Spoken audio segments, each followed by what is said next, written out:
वो दुष्ट मूषक अभी भी हमारा पीछा कर रहा है। प्रतीत होता है वो हमारे हाथों ही अपनी मृत्यु चाहता है। दशानन जी, ये क्या कह रहे हैं आप? आपके हाथों में महादेव के आत्मलिंग है, इसलिए हिंसा के ऐसे अशुभ वचन मत कहिए। जाने दीजिए उसे।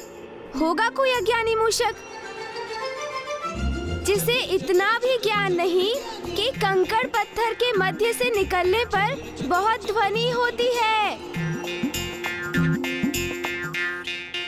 और मूषक को तो बिना ध्वनि किए ही सभी से छिपकर अपने कार्य करने चाहिए, अन्यथा उन्हीं पर संकट छा जाता है। उचित है प्रभु, अब मैं समझ गया कि आप क्या कहना चाह रहे हैं।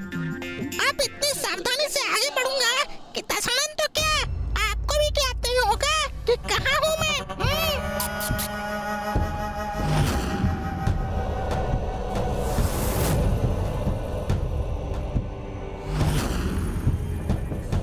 मुझे ज्ञात है वो दंड मूषक अवश्य यहीं कहीं छिपकर हम पर अपनी दृष्टि साध रहा है। तो सर्वप्रथम उसका अंत करना ही उचित होगा, फिर आगे बढ़ते हैं।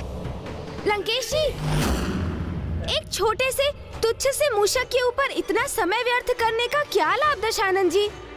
और वैसे भी अभी तो आपको मुझे प्रभु शिव की अनेक कथाएं सुनानी है, क्योंकि प्रभु शिव शंकर शंभू के सबसे बड़े भक्त का सानिध्य पाकर भी उनके मुख से शिव कथाओं का श्रवण ना किया तो क्या किया? ये तो उचित कह रहे हैं शिवनंदन। महादेव का सर्वोच्च सर्वश्रेष्ठ महाभक्त तो मैं ही हूँ। तो हे महाशिव भक्त, कृपा कर मुझे ये बताइए कि फिर क्या हुआ? ऐसी कौन सी अवस्था रख दी थी शनि जी ने? चतुर गणेशा। एक मात्र भक्त पुत्र थे वो, इसलिए उनकी इच्छा थी कि वो अपनी माता की अनुमति प्राप्त करने के बाद ही देवी मंदा से विवाह करेंगे, और ये देवी मंदा को सहज स्वीकार था। इसलिए उन दोनों ने तभी सूर्यलोक की ओर प्रस्थान भी किया। किंतु अभी भी इसमें शंका थी कि वो दोनों समय रहते सूर्यलोक पहुंचकर देवी छाया से भेंट कर पाएंगे भी या नहीं, क्योंकि वो दिवस देवी छाया के जीवन का अंतिम दिवस होने वाला था। देवी छाया का अंतिम दिवस? किंतु क्यों?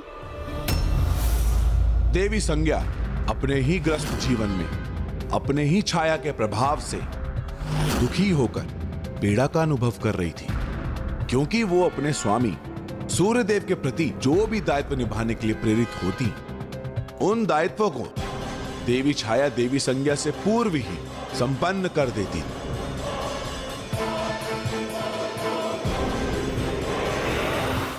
देवी छाया,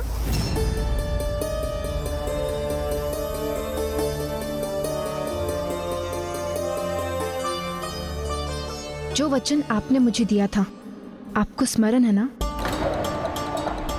आपकी छाया होने के नाते आपके प्रत्येक आदेश का पालन करना मेरा धर्म है। आपको मेरे पति और संतानों के प्रति मेरे सभी दायित्व निभाने होंगे। मेरे पति सूर्यदेव के साथ आपको गृहस्थ जीवन का निर्वाह करना होगा। समस्त संसारिक सुख देने होंगे आपको उन्हें। यही मेरी आज्ञा है। जब मैंने आपको अपना दायित्व सौंपा था, तब हमारे मध्य में क्या स्थिर हुआ था, आपको स्मरण है ना? और जब मैं यहाँ लौटूं, तो आपको पुनः मुझ में समाहित होना होगा, और आपको मुझे एक और वचन देना होगा कि हमारे इस संवाद की सूचना किसी को नहीं होनी चाहिए। मैं आपको वचन देती हूँ।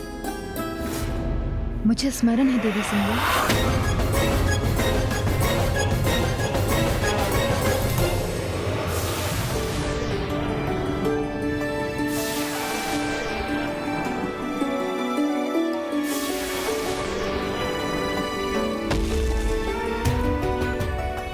हम सूर्यलोक पहुंच गए हैं देवी। अब भवन के अंदर प्रवेश करते ही मेरी भेंट मेरी मां से होगी। तो आज वो दिवस आ गया है। मैं आपको आदेश देती हूँ कि आप मेरी प्रतिछाया होने का धर्म निभाएं। और मुझ में पुनः समाहित हो जाएं।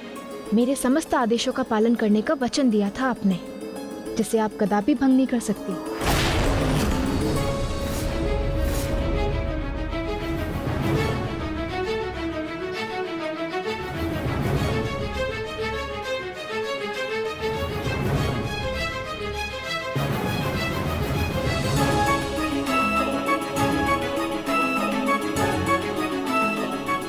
मैंने आपको अपनी अर्धांगिनी के रूप में स्वीकार किया है देवी छाया, किंतु यह भी सत्य है कि आप इन्हीं की देवी संज्ञा का ही एक भाग हैं। इसीलिए अब यही उचित होगा कि आप देवी संज्ञा में पुनः समाहित होकर अपने वचन का पालन करें।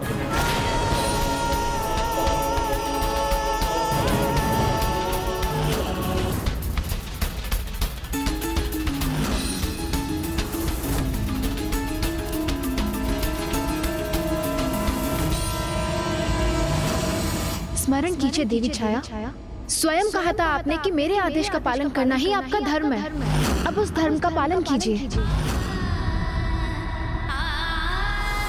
अवश्य देवी संज्ञा, आपकी छाया होने के नाते आपके प्रत्येक आदेश का पालन करना मेरा धर्म है। कहिए, आपका क्या आदेश है? मेरे यहाँ लौटने तक आपको देवी संज्ञा बनकर यहाँ रहना होगा, और जब मैं यहाँ लौटूं तो आपको पुनः मुझ में समाहित होना होगा। मुझे विश्वास हो गया है कि अब यहाँ किसी को मेरी आवश्यकता नहीं, इसलिए मैं अपना वचन निभाने के लिए प्रस्तुत हूँ।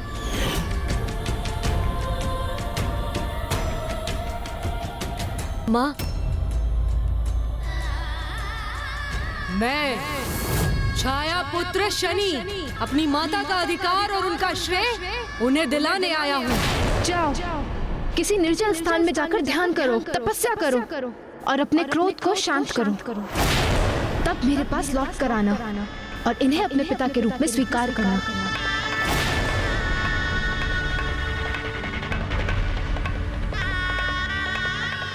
किंतु मुझे इतना समय तो दीजिए कि मैं अपने पुत्र का तप संपन्न होने और उसकी यहाँ लौटने की प्रतीक्षा कर सकूं।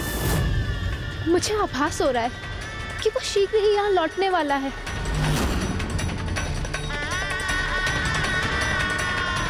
मैं आपको वचन देती हूँ कि एक बार अपने पुत्र शनि से भेंट कर लूं, उसे अपने अंग से लगाकर अपना आशीर्वाद दे दूं, फिर उस दिवस के अंत होने से पूर्व ही मैं आप में समाहित हो जाऊंगी।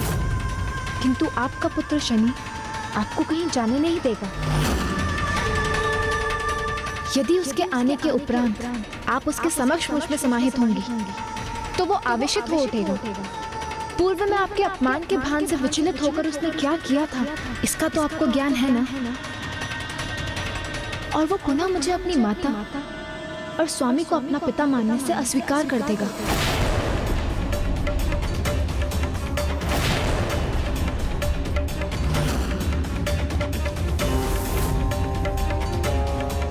किंतु यदि उसके आगमन से पूर्व आप स्वेच्छा से मुझ में समाहित हो चुकी होंगी तो कदाचित वो हमें अपने परिवार के रूप में और मुझे अपनी माता के रूप में स्वीकार कर लेगा। इसलिए उचित तो यही होगा कि आप तनिक भी विलंब न करें। यदि ऐसा करने में मेरे पुत्र को परिवार का सुख प्राप्त होगा तो मैं ऐसा अवश्य करूंगी।